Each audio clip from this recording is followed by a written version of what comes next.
திருச்சிட்டம்பலம் சிற்றம்பலம் கைத்தால நீரைகணி அப்பம் ஓடவள் பொறி கப்பிய கரி முகன் அடிபேணி கற்றிடும் அடியவர் புத்தியில் உரைபவர் கற்பகமென வினை கடி தேகம் மத்தமும் மதியம் வைத்திடும் அரண் மகன் மற்பொருதிரள் போய மதையானை மத்தள வைரனை உத்தமி புதல்வனை மட்டவில் மலர் கொடு பணிவேனே முத்தமிழ் அடைவினை முற்பட கிரிதல் முற்பட எழுதிய முதலோனே முப்பொரும் எரிசனாட்சிவனுரை ரதமச்சது கொடி செய்த அதிதீரா துயரது கொடு சுப்பிரமணிபடும் அப்புணம் அதனிடைவமாகி அக்குற மகளுடன் அச்சிறு முருகனை அக்கண மணமருள் பெருமா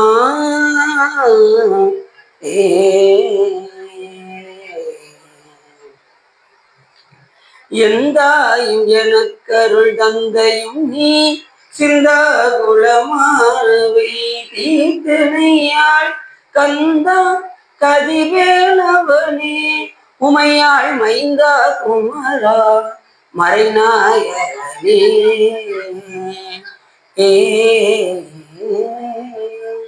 ஒளியர்கோன் பொழித்த புகழியர்கோன் கடல் போற்றி ஆளுமிசை கல்முகப்பில் அணைந்த வீரார் நடி போற்றி பாலி திருநாவலூர் வன்தொண்டர் வதம் போற்றி ஊழிமணி திருவா அதபுரர் திருத்தால் போற்றி. எல்லாம் வல்ல திரிபுர சுந்தரி உடனாகிய மருந்தீஸ்வரர் பெருமானுடைய பெரும் கருணையினாலே நாம் அடியார் பெருமை என்ற தலைப்பில் பேசுவதற்கு திருவருளும் குருவரும் அடியார் அருளும் கூட்டியுள்ளது.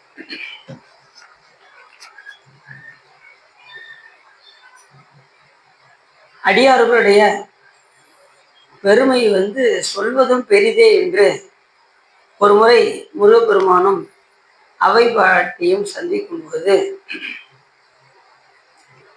முருகப்பெருமான் கேட்டார், பெரிது பெரிது எது பெரிது என்று கேட்டார். அப்பொழுது அவை பாட்டி சொன்னாங்க, புவனம் தான் பெரிது. அப்படியா, அப்ப புவனம் தான் பெரிதா அப்படின்னு கேட்டார் சாமி. புவனமும் நான்முகனுடைய படைப்பு. அது சொன்னாரு, நான்முகன் தான் பெரியவரா அப்படின்னு கேட்டார். நான்முகனும் திருமாலுடைய உந்தியிலிருந்து வந்தோன் அப்படின்னு. அப்ப திருமால் தான் பெரியவர் அவர் தானே அப்படின்னார். திருமாலும் அலைகடல் துயின்றோன் அப்படின்னார்.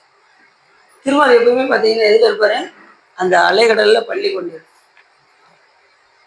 அப்ப அந்த அலைகடல் தான் பெரிதா அப்படின்னு கேட்கும்போது, அந்த அலைகடலோ குறுமுனி உண்டது தானே. அந்த விருத்தாசுரன் கடலில் ஒளிந்து கொண்டிருக்கும் போது அப்பொழுது தேவர்கள் எல்லாம் கேட்டுக்கொண்டதற்கு இணங்க குறுமுனியாக விளங்கக்கூடிய அகத்தியம் அமர்ந்தவர் அந்த கடலில் உண்டார். அதனால குறுமுனிதான் பெரியவரோ என்று முருகப்பெருமான் கேட்க, குறுமுனியோ கடலை உண்டது தானே அப்படின்னா, அந்த அலைகடலை உண்டவர் தான் சொல்லும்போது அந்த குறுமுனி கலசத்தில் இருந்து வந்தவன் அப்படின்னா. அப்ப கலசம்தான் பெரிதா அப்படின்னு கேட்கும்போது, அந்த கலசமும் புவியில் சிறு மண். கலசம் எதுல இருந்து தயாரிக்கப்படுது, மண்ல இருந்து தயாரிக்கப்படுது. புவியில் சிறு மண். அப்ப அந்த புவிதான் பெரிதா அப்படின்னு கேட்கும்போது, அந்த புவியோ அரவினுக்கு ஒருதலை பாரம்.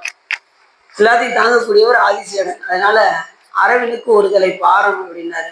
அப்ப அந்த அரவம் தான் பெரிதா என்று கேட்கும்போது, அந்த அரவமும் உமையவள் சிறுவிரல் மோதிரம் அப்படின்னாரு. அப்ப உமையவள் தான் பெரிதான்னு கேட்டாரு முருகப்பெருமான். அந்த உமையவளோ இறைவனுக்குள் ஒடுக்கம் அப்படின்னாங்க. அப்ப கடைசியா சொன்னாரு முருகப்பெருமான், அப்ப கடைசி இறைவன் தானே பெரியவர் எல்லாத்த விட அப்படின்னாரு. முருகா முருகா முருகா அப்படின்னு நினைச்ச முருகா, அவருக்கு மேல ஒரு ஆள் உண்டு. யாருன்னா அந்த இறைவனும் தொண்டர்தம் உள்ளத்துள் ஒடுக்கம் ஆகையினாலே தொண்டர்தம் பெருமை சொல்வதும் பெரிதே என்று முடிச்சு. அப்ப தொண்டருடைய சிறப்பு எந்த அளவுக்கு நம்ம பார்க்கணும். இந்த திருத்தொண்டருடைய பெருமைகளை உலகிற்கு உணர்த்துவதற்காக ஒரு பேழியை எடுத்து வந்தார் சுந்தரமுசாமி. திருத்தொண்டத்தை ஒரு பதியம் பாடுறதுக்காக அங்க கைலாய மலையில இருந்து மாதவம் செய்திட தென் திசை வாழ்ந்திட தீதில்லா திருத்தொண்ட தொகை தர போதுவார் அவர் மேல் மனம் போக்கிட காதல் மாதரும் காட்சியில் கண்ணினார். சுந்தரம் சாமியில் நந்தவனத்துக்கு வந்தாரு. அந்த 2 பெண்களும் வந்தாங்க, கமலினி அணிந்தினி.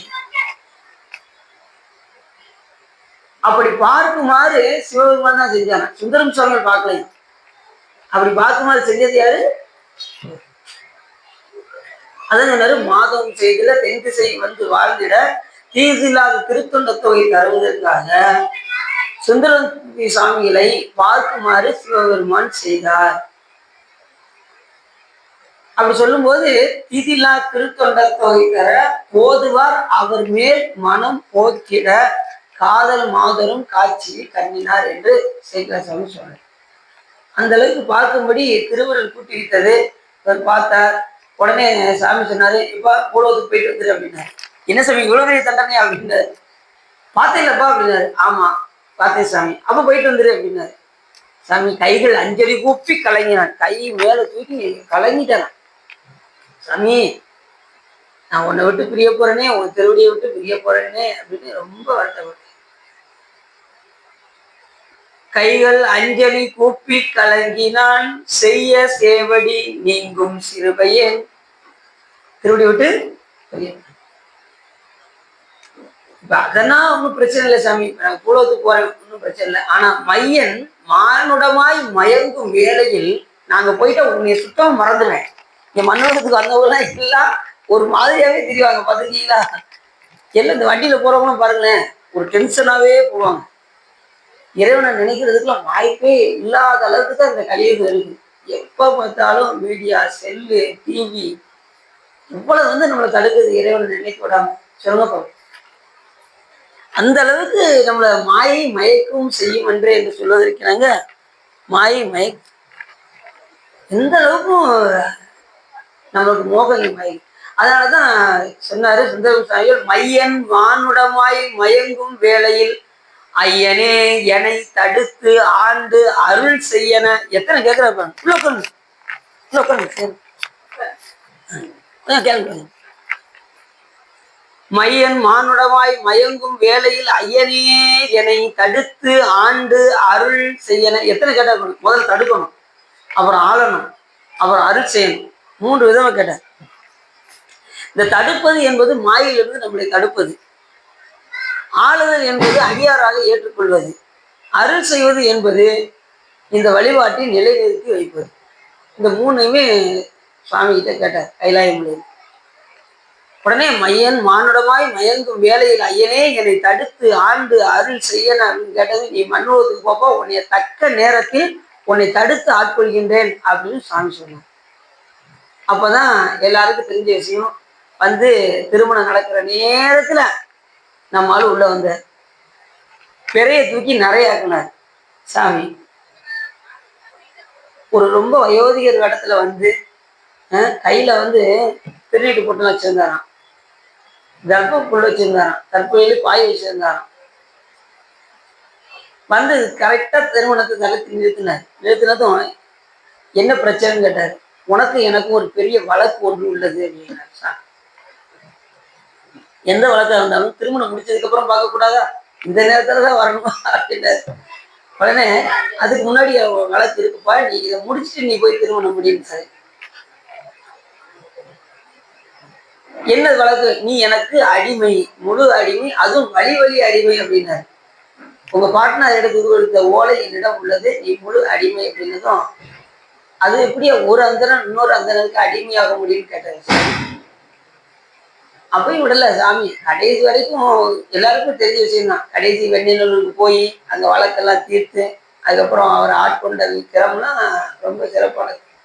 எதுக்காக அப்படின்னா, இந்த தீதில்லாத திருத்தொண்ட தொகை தருவதற்காக.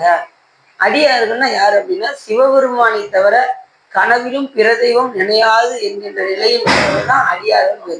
சிவபெருமானுக்கு அடிமைப்பட்டவர்கள், அவன் ஒருவனே முழுமுதல் பொருள் என்று கொண்டவர்கள், அவர்கள் தான் அடியார்கள். அப்படி சுந்தரம் சாமி ஒரு முறை திருவாரூர்ல அப்படி அந்த தேவாசிரிய மண்டபம் இருந்தது. அப்படி உள்ள போனார். போனவர் எல்லா அடியாரும் அமர்ந்துருந்தாங்க. அத்தனை அடியாருக்கு கூட நாமெல்லாம் சாதாரண ஆளு அப்படின்ட்டு நேர தியாகராஜ பெருமானை போய் பார்க்க போனாரு. அந்த கூட்டத்துல விரவுண்ட நாயனார் எதிர்த்து பார்த்தாரு. யாரும் நம்மளை கண்டுக்காம போறது யாரு அப்படின்னு. சாமி அவர் எவ்வளவு பெரிய ஆளு தெரியுமா, அவர் சுந்தரமுத்து சாமி சிவபெருமானுடைய அருளை பெற்றவர். அப்படியா, நம்ம கூட்டத்துல இருந்து அவரை ஒதுக்கி வைங்க அப்படின்ட்டாங்க. யார? சுந்தரமுத்து சாமி. சாமி அவருக்கு அருள் கொடுத்தது சிவபெருமான். அப்படியா, ஓ இப்படி சொல்லி கொடுத்தது சிவபெருமானா, அப்ப சிவபெருமானையும் நம்ம எதிர்த்து தூக்கி வைக்கிட்டாங்க. அப்படி சிவபெருமானையே ஒதுக்கி வைத்த சமயம் நம்ம செய்ய சொன்னோம். உடனே இவர் நேரம் போனாரு, தியாகராஜ பெருமானை போய் பார்த்தாரு. பெருமானே, இப்படி என்ன ஒதுக்கி வச்சாலும் பரவாயில்ல, உன்னையும் சேர்த்துக்க சாமி ஒதுக்கி வச்சுட்டாங்க. அப்ப சாமி அவரை பார்த்து சொன்னாரு, நீ அடியாருடைய புகழை பாடுவாயாக என்று சொன்ன. அப்படி சொன்னதுமே, சாமி எனக்கு என்ன சாமி பாட தெரியும், நமக்கு என்னைக்கு ஒண்ணும் தெரியலன்னு நம்ம நினைக்கிறோமோ அன்னைக்கு சாமி நமக்கு எல்லாத்தையும் உணர்த்தும். நமக்கு எல்லாம் தெரியும் இந்த பாட்டு எனக்கு ரொம்ப நல்லா தெரியுமே அப்படின்னு வச்சுக்கோங்க, அந்த பாட்டை மறந்து போயிடும். அந்த அளவுக்கு எவ்வளவு விஷயங்கள் தெரிஞ்சாலும் நாம ரொம்ப கண்ணடக்கத்தோட இருக்க வேண்டும். அப்படிதான் அருளாளர்களா இருந்தாங்க. எல்லா விஷயம் தெரிஞ்சிருந்தாலும் அமைதியா இருந்து நாம எந்த நோக்கத்தோடு வந்தோமோ அந்த நோக்கத்தை நிறைவேற்றி விட்டு சென்றார். அப்படி அவர் வரும்போது சாமிகிட்ட போய் கேட்டார். உடனே சாமி சொன்னாரு, அடியாருடைய புகழ் பாடுகிறாரு, எனக்கு ஒன்றும் தெரியாதுன்னாரு. அதுக்கப்புறம் சாமி சொன்னாரு, இந்த அடியாருடைய பெருமை எப்படிப்பட்டது தெரியுமா அப்படின்னு. சொல்லுங்க சாமி அப்படின்னாரு. சுந்தரம் பெருமையால் தம்மை ஒப்பார்.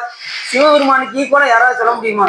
சிவனோடு ஒக்கும் தெய்வம் தேடினும் இல்லை, அவனோடு ஒப்பார் யாவரும் இல்லை, கோணம் கடந்தென்று பொன்னொழி வென்னும் தவண சடைமுடி தாமரையானே சொல்வதற்கிறாங்க. சிவபெருமானை ஒப்பிட்டு எந்த தெய்வத்தையும் சொல்ல முடியாது. ஆனா அவரை ஒப்பிட்டு சொல்லக்கூடிய ஒரு ஆள் யாருன்னா அவருடைய அடியார்கள் மட்டுமே. அதனாலதான் சொன்னாரு, பெருமையால் தம்மை ஒப்பார். என்னை ஒப்பிட்டு சொல்லக்கூடிய ஒரு ஆளு அடியார்கள் மக்கள் அப்படின்னு. பேணலால் எம்மை பெற்றார். என்னை பூசித்து பூசித்து எனக்கு பெற்றோர்களாகவே திகழ்ந்தார்கள் இந்த அடியார்கள் அப்படின்னாரு. அடியார்கள் என்ன செய்வாங்க அப்படின்னா, சிவபெருமானை பூசிக்கும் போது நல்லா குளிப்பாட்டி செஞ்சு அலங்காரம் பண்ணுவாங்கல்ல சிவ பூஜையில. அதே மாதிரி ஒரு தாய் தன் குழந்தைய என்ன செய்வாங்க, நல்லா குளிப்பாட்டி சீவி சிங்காரிச்சு திருஷ்டி போட்டெல்லாம் வச்சு போய் மண்ணுல போய் விளையாட விடுவாங்களா? விளையாட விட மாட்டாங்கல்ல. அதே போல தன்னை பூசிக்கின்ற அடியார்களை சிவபெருமான் இந்த மண்ணுலகத்துல வந்து பிறக்காதவாறு செய்வார். நிச்சயம். அப்ப எந்த அளவுக்கு சாமி அடியார்கள் மேல எவ்வளவு கருணையோடு இருக்காங்க. அப்படி பெருமையால் தம்மை ஒப்பார், பேணலால் எம்மை பெற்றார், ஒருமையால் உலகை வெல்வார். சிவபெருமானை தவிர வேற எதையும் நினைக்காதவர்கள் இந்த அடியார்கள். ஒருமையால் இந்த உலகையே வெல்லக்கூடியவர்கள் இந்த அடியார்கள் அப்படின்னா. ஒருமையால் உலகை வெல்வார், ஊனமேல் ஒன்றுமில்லார், அவங்க எந்த கள்ள கபடமும் இல்லாதவர்கள் அடியார்கள். ஊனம் ஒன்றுமில்லார், அருமையாம் நிலையில் நின்றார், கொண்ட கொள்கையில உறுதியா இருப்பாங்க, அன்பினில் இன்பம் மாறுவார் அப்படின்னு ஒரு வார்த்தைப்பட்டார். ஆசையினால் இன்பம் மாற முடியாது. எதுலதான் இன்பம் ஆற முடியும்? அன்பில் தான் இன்பம் ஆற முடியும். இந்த ஆசைக்கும் அன்புக்கு என்ன வித்தியாசம் அப்படின்னா, ஆசை வந்து பிரதிபலனை எதிர்பார்க்கும், அன்பு வந்து பிரதிபலனை எதிர்பார்க்காது. இப்ப நீங்க சாமிகிட்ட வந்து ஏதாவது வந்து கேட்டு வந்தீங்கன்னு வச்சுக்கோங்க, சாமி எனக்கு எப்படியாவது ஒரு பங்களா கொடுத்துரு சாமி, எப்படியாவது என் பிள்ளை கல்யாணம் நடந்துடணும் சாமி, இதெல்லாம் ஆசையினால போய் கேட்கறது. பிரதிபலனை எதிர்பார்த்து கேட்கறது. எனக்கு ஒரு இடத்த வாங்கி முடிச்சு கொடுத்து சாமி, அது எப்படியாவது வீடு கட்டணும், இந்த மாதிரி ஏதாவது போய் உலக இதை சொல்லியே நீங்க போய் சாமியிடம் போய் வேண்டினீர்கள் என்றால் அது உலக புண்ணியம். நீ கேட்க வேண்டியது யாரை கேட்கணும்? சாமியே கேட்கணும். அவரை தான் நாம் கேட்கணும். வேண்டத்தக்கது அறிவோயினி, வேண்ட முழுதும் தருவோயினி, வேண்டிய என் மார்க்கு அறிவோயினி, வேண்டி என்னை பணிகொண்டாய், வேண்டி நீ யாது அருள் செய்தாய், யாரும் அதுவே வேண்டி நல்லால், வேண்டும் பரிசு ஒன்று உண்டனில் அதுவும் உண்டல் விருப்பென்றே என்று சொல்வதற்கிணங்க நாம வேண்டக்கூடிய பொருள் எதா இருக்கணும்? சிவபெருமானா இருக்கும். வேண்டத்தக்கது அறிவோய் நீ. அறிவுன்னா ஞானம். ஞானமே வடிவாகிய பெருமானே, நான் வேண்டத்தக்க பொருள் நீதான். அப்படி நான் உன்னை வேண்டிட்டேன்னா உன்னையே நீ என்ன பண்ணிடுவ, எனக்கு முழுமையாக தந்து விடுவாய் அப்படின்னா. சாமி முழுமையாக தந்துடுவாரோ தந்துட மாட்டேன். சாமி கோயில்ல நாம கொடுக்குற வெத்தலை பழத்துக்காக அங்க உள்ள உட்காந்துருக்கிறேன். சாமி ஒவ்வொரு உயிர் வரும்போது தன்னை ஏதாவது எதிர்பார்க்குதான்னு பார்ப்பாரு சாமி. அந்த அன்புக்காக ஏங்கிட்டு இருப்பாரு. வர்றவங்க பூரா ஆசைனால எனக்கு அது வேணும் இது வேணும்னு கேட்டுக்கிட்டே இருப்பாங்க. சிலவர் பார்த்தீங்கன்னா பெரிய லிஸ்டே கொண்டு வந்துருவாங்க. சாமி நீ இன்னும் எனக்கு அதை பண்ணல, இன்னும் எனக்கு இதை பண்ணல, ஏதாவது ஒண்ணு பண்ணலைன்னா கோயிலுக்கே வர்றது கிடையாது. அப்படிலாம் இருக்காங்கல்ல. ஏதாவது ஒரு காரியம் நிறைவேறலைன்னா கோயிலுக்கு வராத ஆளுகளும் நிறைய இருக்காங்க. சாமி எதுவுமே நீதி இல்லை தவறாது. கரெக்டா எது செஞ்சாலும் அந்த உயிர்களுக்கு பார்த்து இந்த நேரத்துல இந்த உயிர்களுக்கு இது தேவை என்று அறிந்து ஊட்டுவார். அப்படி ஊட்டினாதான் நம்ம இந்த உயிர்களுக்கு பக்குவம் வரும் என்பதற்காக சாமி அப்படி எடுத்து ஊட்டினா நம்மளால என்ன பண்றாங்க, அதை தீமையாக நினைத்து இறைவனை மறந்துடுறாங்க. என்ன திருக்கோயிலுக்கு வர அப்படின்னா இல்லாம எந்த சூழ்நிலையிலையும் எந்த நிலையிலையும் பெருமானை நாம் நினைந்து கொண்டே இருக்க வேண்டும். ஆசையினால் இறைவனை போய் வழிபாடு செய்யக்கூடாது. அவனை அன்பினால் மட்டுமே வழிபாடு செய்யும். அன்பிற்கு உண்டோ அடைக்குந்தால் உண்களில் பூசகரும் என்று சொல்வதற்கிறாங்க. அன்பு வழிபாடு. அன்பினில் இன்பம் மாறுவார். அன்புலதான் இன்பம் ஆற முடியும். ஆசையினால இன்பம் ஆற முடியாது.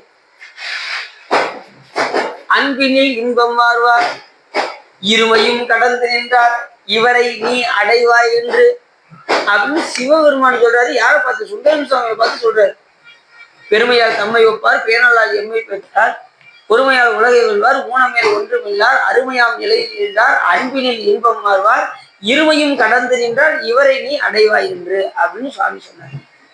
சாமி இப்ப எனக்கு எப்படி பாடணும் எனக்கு தெரியலையே சாமி அப்படின்னது உடனே சாமியே தில்லைவாழ் அந்தனர் அப்படின்னு எடுத்து கொடுத்தார். தில்லைவாழ் அந்தனதும் அடியார்க்கும் அடி.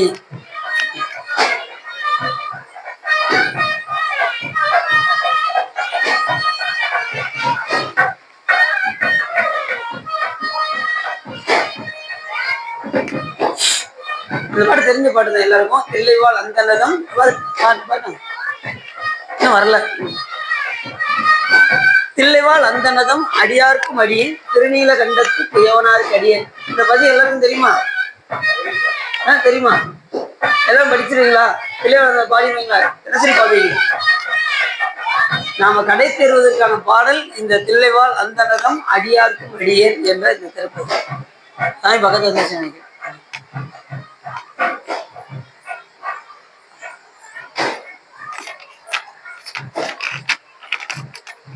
அப்படிப்பட்ட பாடல் இந்த தில்லைவாழ் அந்தனர்தம் அடியார்க்கும் அடியேன். இந்த பாடலை பாடும்போது சுந்தரம் சுவாமி கடைசி வெளில சொல்றாரு. கடைசி மண்ணிய சீர் மறைநாவில் நின்ற ஊர் பூசல் வரிவளையான் மாணிக்கும் தேசனுக்கும் அடியேன், தென்னவனாய் உலகாண்ட சிங்கனார்க்கடியே, திருநீலகண்டத்து பாடனார்க்கடியே, என்னவனாம் அரணடியே அடைந்திட்ட சடையன், இசைஞானி காதலன் திரு நாவலூர் போன், அன்னவனாம் ஆரூரன் அடிமை கேட்டு ஒப்பார், ஆரூரில் அம்மானுக்கு அன்பராவார். இந்த பாடலை படிக்கும் போது அவங்க அப்பா சாமி திருவடி போயிட்டாராம் சடை நாயனர். என்னவனாம் அரணடியே அடைந்திட்ட சடையன் எப்படி சொல்ற அந்த நேரத்தில் சுவாமி திருவடி போயிட்டாரா சடை நாயனர்.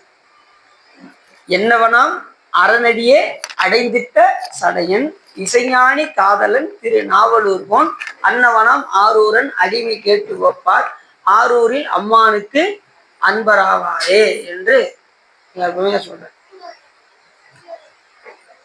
அப்ப இந்த பதியம் வந்து ரொம்ப முக்கியமானது. அடியார்களை போற்றும் விதமாக பாடுகின்ற இந்த பாடல் தில்லைவாழ் அந்தனதம்.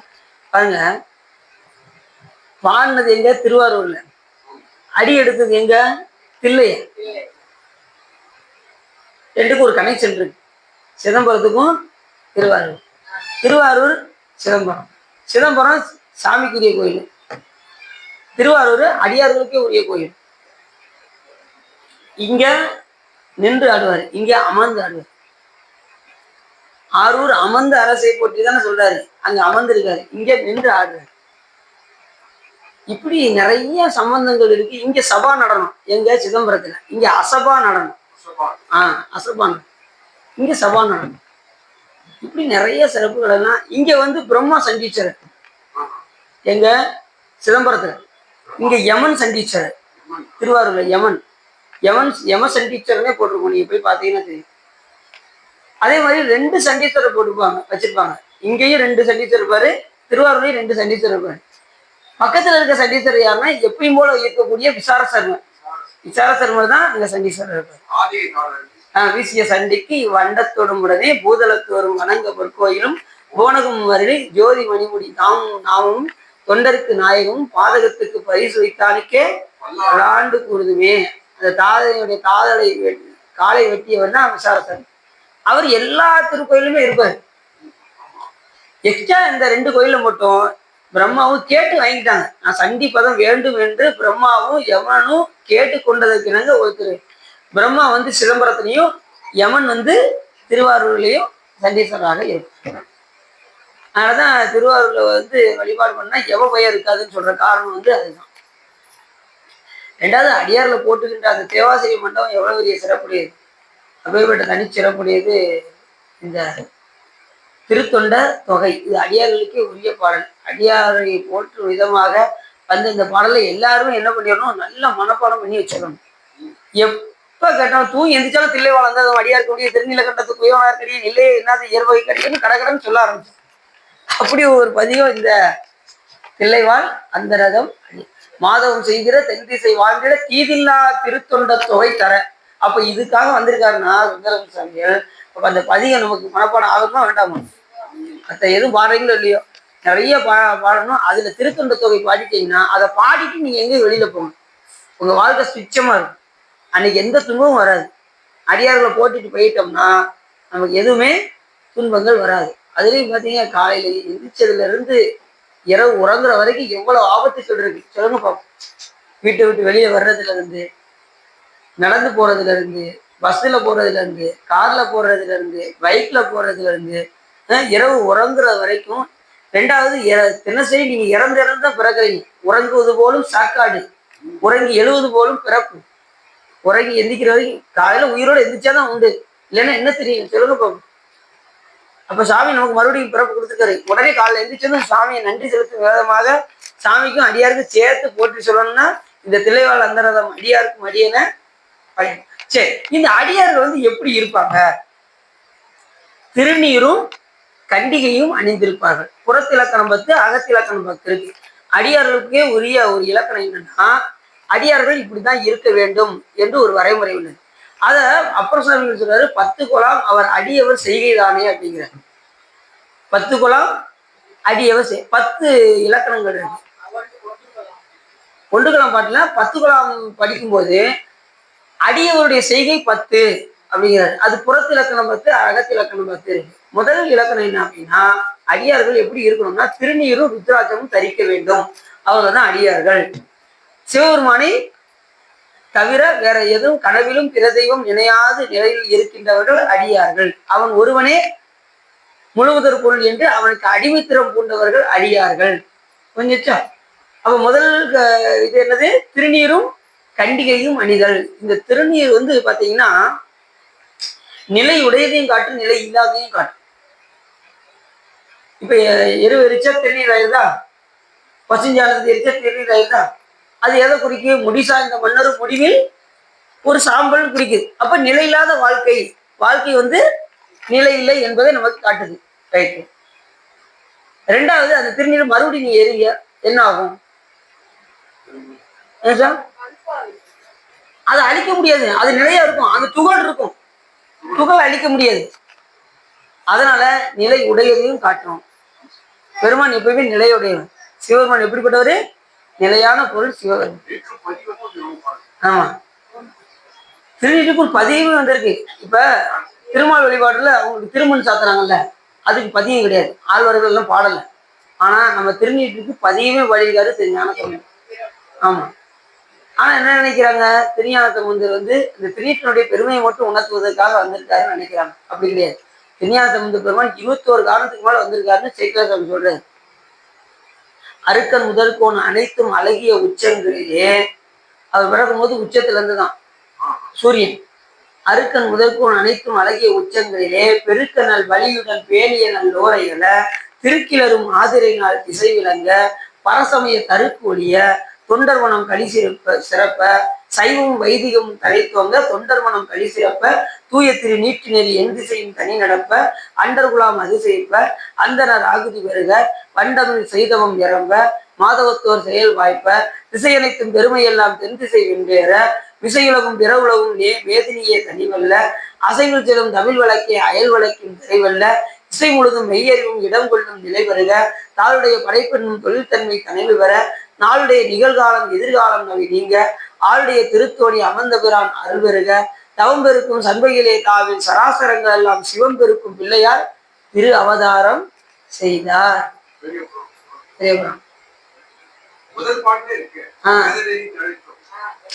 அதுல கூட நாளைதான் சொல்லியிருப்பாரு. இதுல 21 காரணம் சொல்றாரு. அது எதுக்காக முதல்ல சொல்றாருன்னா வேதநெறி தலை தோங்குவதற்கும் மிக சைவத்துறை விளங்குவதற்கும் பூத பரம்பரை பொழிவதற்காகவும் புனிதவாய் மலர்ந்தெழுத சீத வளவயல் புகழி திரு ஞான சம்பந்தர் பாதமலர் தலை கொண்டு திருத்தொண்டு பாருவான். அது எதுக்காக சொல்றாரு அப்படின்னா ஞானசம்பந்த பெருமானுடைய புராணத்தை சொல்வதற்கு எனக்கு தகுதி கிடையாது. ஆனா அவருடைய திருவடியை தலைமையில வச்சுட்டு இந்த புராணத்தை சொல்றேன் அப்படிங்கிற பாதமலர் தலை கொண்டு திருத்தொண்டு பரவலாம் அப்படின்னு சொல்ற. அதுக்காக அந்த இடத்துல சொன்னது. ஆனா அவருடைய செயல்புறமே அடுத்து ஊடல பாட்டுல வரும். அருக்கன் முதல் கோன் அனைத்தும் அழகிய உச்சங்களிலே பெருக்க நல் வழியுடன் பேணிய நல்லோரையில திருக்கிலரும் ஆதிரினால் திசை விளங்க. திருவாதிரையில பிறந்தாராம். ஆதிரினால் திசை விளங்க பரசமய தருக்கொழிய சைவம் வைதிகம் தலைத்து போங்க தொண்டர் மனம் களி சிறப்ப அப்படின்னு நிறைய சொல்ற. சரி, அப்படி அடியார்கள் வந்து எப்படி இருக்குன்னா திருநீரும் ருத்ராட்சமும் அணியும். இந்த திருநீர் வந்து பாத்தீங்கன்னா பஸ்பம் என்றும் பசிதம் என்றும் ரச்சை என்றும் சாரம் என்றும் வடமொழியில் கூறுவார். நாம என்ன சொல்றோம் அப்படின்னா விபூதி அப்படிமா. பூதி என்றால் செல்வம், விபூதி அப்படின்னா என்ன மேலான செல்வம். இந்த கரெக்டா கிடையாது. விபூதிக்கு மேல ஒரு செல்வமே கிடையாது. நீ ஆஸ்பத்திரிக்கே போனா திருமுறை பாடி திருநீர் பூசினாலே நீ எல்லா விதமான நோய்களும் குணமாயிடும். நாயகன் விநாயகன் மேலான நாயகன். அதே மாதிரி விநாயகர் யாரு? சிவபெருமான். சரி, அப்படி இந்த திருநீர் வந்து பாத்தீங்கன்னா நல்லா தெரிஞ்சுக்கோங்க. திருநீர் பூசும் போது ஒரு கையை இப்படி தொங்க போட்டுக்கிட்டு திருநீர் பூசக்கூடாது. அடியார்கள் நல்லா தெரிஞ்சுக்கோங்க. ஒரு கையை தொங்க போட்டுக்கிட்டு திருநீர் பூசக்கூடாது. ஒருத்தங்கிட்ட வாங்கும்போது இப்படி பணிவா வாங்கணும்.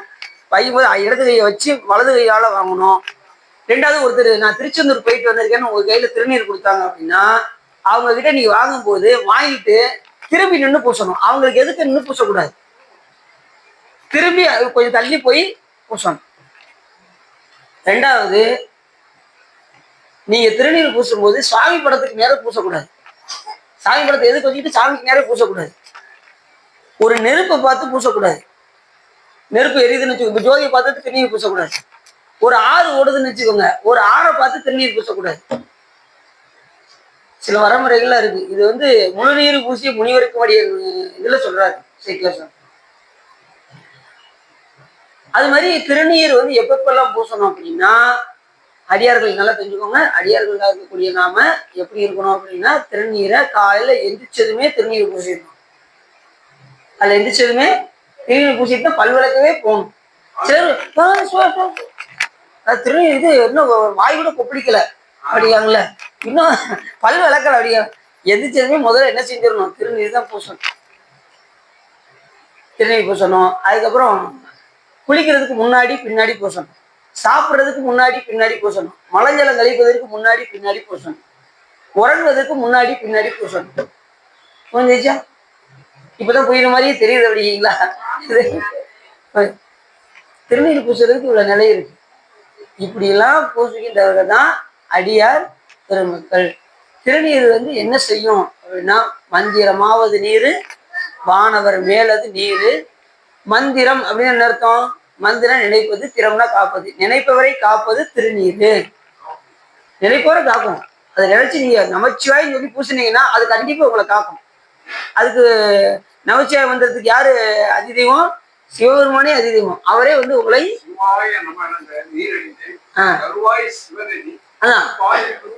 அரணை. ஏன்னா பூசும்போது சிவாய நம இல்ல நம சிவாய சொல்லி பூசலாம். ஆனா அப்பசம் என்னதுக்கான சிவாய நம சொல்லி பூசுங்க. கருவாய் கிடந்து உன் கடலை நினைந்ததையும் கருத்துடைய உருவாய் தெரிந்து உந்த நாமம் பயிர்கள் உனது அருளா திருவாய் ஒளிய சிவாய நம என நீர் அணிந்தேன். அப்படி சிவாய நம என்று திருநீர் அணிந்தால் அபாயம் ஒருபோது இருக்கு. தருவாய் சிவகதி நீ பாதிரி பொழியூர் அரணி. கண்டிப்பா என்ன கொடுப்பாரு? பரகதியை கொடுத்தாரு. அந்த உரைப்பு திருநீருக்கு நிறைய சிறப்புகள் இருக்கு. இந்த மந்திரவாத நீர் பதிகமே போதும். மந்திரமாவது நீர், மாணவர் மேலது நீர், சுந்தரமாவது அது உடலுக்கு அழகை தரும். சுந்தரமாவது நீர், துதிக்கப்படுவது, அர்ச்சிக்கப்படுவது திருநீர். பராவணம் சக்தியின் வடிவமாக திகழக்கூடியது. பராவணம்னா சக்தியின் வடிவம்னு அர்த்தம். எல்லாரும் என்ன நினைக்கிறாங்க, திருநீர் சிவபெருமான், குங்குமம் வந்து அம்பாள், அப்படிதான் நீங்க நினைக்கிறீங்க வரைக்கும். திருநீரே அம்பாள், நல்லா தெரிஞ்சுக்கணும். திருநீர் பறை என்னன்னா, அந்த பதிகத்துக்கு மேல ஒரு தலைப்பு கொடுத்துருப்பாங்க. திருநீட்டு பதிகத்துக்கு மேல பறையின் வடிவம் அப்படின்னு போட்டுருப்பாங்க. பறைன்னா சிவபெருமான், பறைனா யாரு? அம்பாள். அப்ப திருநீர் யாரு? அம்பாள். அது வந்து கருணையை குறிக்கும். திருநீர் வந்து எதை குறிக்கும்? கருணை. இந்த அருட்பெருஞ்சோதிங்கிறாங்களே, அருட்பெருஞ்சோதினா சிவம், தனிப்பெரும் கருணைனா அம்பாள். அதனால திருநீர் வந்து உமையம்மை குறிக்கும், பறையின் வடிவமாக திகழ்வது. இந்த பதிவு முழுதுமே மந்திரமாவது நீர், வானவர் மேலது நீர். அதே மாதிரி 2வது வேதத்தில் உள்ளது நீர், வெண்துயர் தீர்ப்பது நீர், போதம் தருவது நீர், புண்மை தவிர்ப்பது நீர், போத தகுவது நீர், உண்மையில் உள்ளது நீர், சீத புனல் வயிறு சூழ்ந்த திரு ஆலவாயான் திருநீரு. சொல்றாரு பாருங்க. முக்தி தருவது நீர், முனிவர் அழுவது நீர், சத்தியமாவது நீர், தத்துவ கொள்வது நீர், பக்தி தருவது நீர், பறவை நீர், சித்தி தருவது நீர், திரு ஆலவாயான் திருநீரே, காண இனியது நீர், கவினை தருவது நீர், பேணி அணிபவர்க்கெல்லாம் பெருமை கொடுப்பது நீர். இப்ப திருநீர் பூசி யாராவது வெளியே வந்தாங்கன்னு வச்சுக்கோங்க, ஆட்டோமேட்டிக்கா உங்க கை எங்க போயிடும்? கும்பிட போயிடும். நீங்க ஒரு இது இல்லாம திருநீரை பூசாம மேடி மாதிரி வந்தான்னு வச்சுக்கோங்க, யாரும் கையெடுத்து கும்பிட மாட்டோம். ஆனா திருநீர் பூசிட்டு வந்தா யாரா இருந்தாலும் சரி எதுக்கு கை இப்படி போயிடும். பேணி அணிபவருக்கு பெருமை கொடுப்பது திருநீர். மானம் தகவது நீர், மதியை தருவது நீர், சேனம் தருவது நீர், திரு ஆலவாயால் திருநீர், பூச இனியது நீர், புண்ணியமாவது நீர், பேச இனியது நீர், பெருந்தவத்தோர்களுக்கெல்லாம் ஆசை கெடுப்பது நீர், அந்தமதாவது நீர், தேசம் புகழ்வது நீர், திரு ஆலவாயான் திருநீரே, எய்வது அட்டது நீர், இருமைக்கும் உள்ளது நீர், பயிலப்படுவது நீர், பாக்கியமாவது நீர், துயிலை தடுப்பது நீர், சுத்தமதாவது நீர், ஐவை பொழிதொரு சூழத்து ஆலவாயான் திருநீரே, அறுத்தமதாவது நீர், அவலம் அறுப்பது நீர், வருத்தம் தணிப்பது நீர், வானம் அழிப்பது நீர், பொருத்தம் அதாவது நீர், புண்ணியர் பூசும் வெந்நீர். திருநீர் யார் பூச முடியும்? புண்ணியம் பண்ணவங்க. அந்த புண்ணியம் யார் பண்ணியிருப்பா? அடியார் மக்கள் பண்ணியிருப்பாங்க. அவங்க அதனாலதான் திருநீர் பூசிக்கொண்டே இருக்கின்றனர்.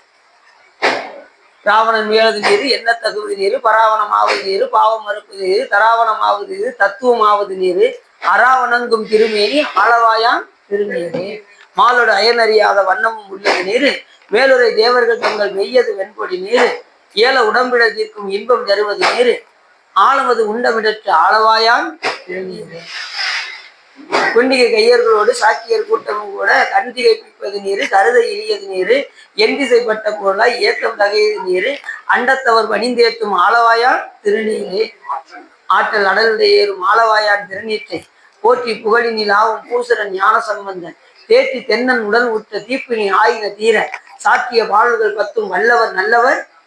இந்த பதியம் பாடும்போது முதல் 6 பாடல்ல திரு ஆலவாயான் திருநீரை பாடிப்பாரு. அடுத்த 5 பாட்டுல ஆலவாயான் திருநீர் மட்டும் பாடிப்பாரு. எதனால?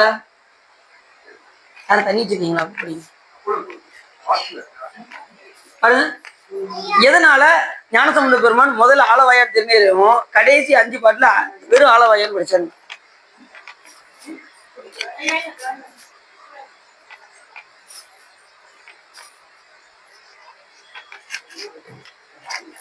இருக்கட்டும் சார், எல்லாம் யோசிச்சிட்டீங்களா?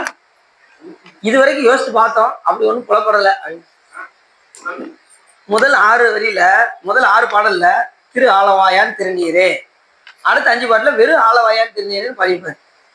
நீங்க அதை பதியத்தை எடுத்து பாருங்க, புஸ்தகம் இருந்தா பாருங்க. இப்ப அவங்க செல்ல எடுத்தாங்க, சிவா சொல்றது சரிதானா அப்படின்னு நீங்க எடுத்து பாருங்க, யாருனாலும் எடுத்து பார்க்கலாம். முதல் 6 பாட்டுல திரு ஆலவாயான் திருநீரன் போட்டிருக்கா. 7ஆவது பாட்டுல இருந்து பாருங்க வெறும் ஆலவாயான் திருநீரன் போட்டிருக்கோம். என்ன காரணம் அப்படின்னா, நின்றசி நெடுமாறனாக திகழக்கூடிய பூன்பாண்டிய மன்னன் வெப்பு நோயால் அவஸ்தப்படும் போது, அப்பொழுது மங்கையர்க்கரசி அம்மையார் பக்கத்துல வந்து ஞானசம்பந்த பெருமான் வந்தால் நோய் தீரும் அப்படின்னதும் அவருக்கு நோய் தீர்த்த மாதிரி தெரிஞ்சான். உடனே அவரை அழைத்து வாருங்கள் அப்படின்னதும் 8000 சமணர்கள் இந்த பக்கம் உட்காந்துருக்க, இடது பக்கம் உட்காந்துருக்க, வலது பக்கம் 16000 அடியார்கள் உட்காந்துருக்காங்க. ஞானசம்பந்த பெருமானோடு வந்த அடியார்கள் 16000 பேரு. அத்தனை பேரும் வலது பக்கம் உட்காந்துருக்க, 8000 சமணர்கள் இடது பக்கம் உட்காந்துருக்க. இப்ப மந்திரமாவது நீர் பதியம் 6 பாட்டு பாடினதும் மொத்த வழியும் இங்கிட்டு போயிருச்சான். இவர் பக்கத்துல உள்ள வழியெல்லாம் போயிடுச்சு. ஞானசம்பந்த பெருமா பக்கத்துல இருக்கிற வழி பூராமே மொத்தமும் இந்த பக்கம் வந்ததும் இப்ப இந்த பக்கம் சமணர்கள் அவங்க என்னென்னமோ செஞ்சு பார்க்காங்க. அஸ்தி நாஸ்தி அஸ்தி நாஸ்தினாங்க. அங்க ஒண்ணும் குணமாற மாதிரி தெரியல. நீங்க எல்லாம் இங்கிட்டு வாங்க ஞானசம்பந்த பெருமானே அப்படின்னு சொல்லி ஞானசம்பந்த பெருமானை இந்த பக்கம் வரவழைச்சு மீதி 5 பாட்டையும் பாடினாரு. மொத்தமும் சரியாகி கூணும் நிமிர்ந்துருச்சு. அதையும் பாடி முடிக்கவும் கூணு நிமிர்ந்து நின்றசி நெடுமாற நாயரனாக திகழ்ந்தார் பொன்பாண்டிய மன்னர். வந்துருச்சு. அந்த பாட்டு இருக்கா? சரி, நீ பாருங்க, இருக்கும், அதுதான் இருக்கும். அப்படி சிறப்புடையது. இப்படி அடியார்கள்னா ஞானசம்பந்த பெருமான் எவ்வளவு அவருடைய பெருமை, என்னென்ன பெருமை, எவ்வளவு பெரிய சிறப்பு என்ன, எவ்வளவு பெரிய சிறப்பு அடியார்களுடைய பெருமை. அப்ப அடியார்கள் என்ன செய்யணும்? திருநீரு கண்டிப்பாக, ருத்ராட்சம் அணியும், மணியக்கு அணியும் அரண் நஞ்சும் அஞ்சி மருகி விண்ணோர் பணிய கருணை கரும்பரன் தில்லை அந்நாள் திறத்து துணிய கருதுவது இன்றே துணி துறைவா நிறைபொன் அணிய கருதுகின்றார் பலர் மேன்மேல் அயலவரே. மாணிக்கவாச பெருமான் சொல்றாரு திருக்கோவையர்ல. என்ன சொல்றாரு அப்படின்னா, இந்த உலகத்துல எல்லாரும் என்ன செய்வாங்க அப்படின்னா, இந்த திருமணத்துக்குலாம் போயிட்டோம்னு வச்சுக்கோங்களேன், நிறைய பொண்ணு அணிஞ்சிட்டு போகணும்னு நினைப்பாங்க. அதுவும் பட்டு புடவை அணிஞ்சிட்டு அன்னைக்குதான் அவருடைய எல்லாத்தையும் காமிப்பாங்க. நான் எவ்வளவு வசதி உடையவர் அப்படின்னு சொல்லி எப்போ காமிப்பாங்க? அந்த ஒரு கல்யாணத்துக்கு போகும்போது பட்டு புடவைலாம் அணிஞ்சு 10 பவுன் 20 பவுன் கழுத்து நிறைய அணிஞ்சிட்டு போவாங்க. அப்படி உள்ளவங்க சிவபெருமானுக்கு ரொம்ப தொலைவா இருப்பாங்க. நிறைய பொண்ணு அணிஞ்சிட்டு போறாங்கல்ல, அவங்களாம் சாமிக்கு எப்படி இருப்பாங்களா? ரொம்ப தொலைவில் இருப்பாங்க. அப்படின்னு அடின்னு சொல்லலை, தயவு செய்து. சொன்னது மாணிக்கவாச பெருமான் திருக்கோவையர்ல. சொற்பொழிவு இவர் இப்படியா சொல்லிட்டு இருக்காரு, நீ வெளியில வாங்க அப்படின்றாங்க. சொல்றது மாணிக்கவாச பெருமான்.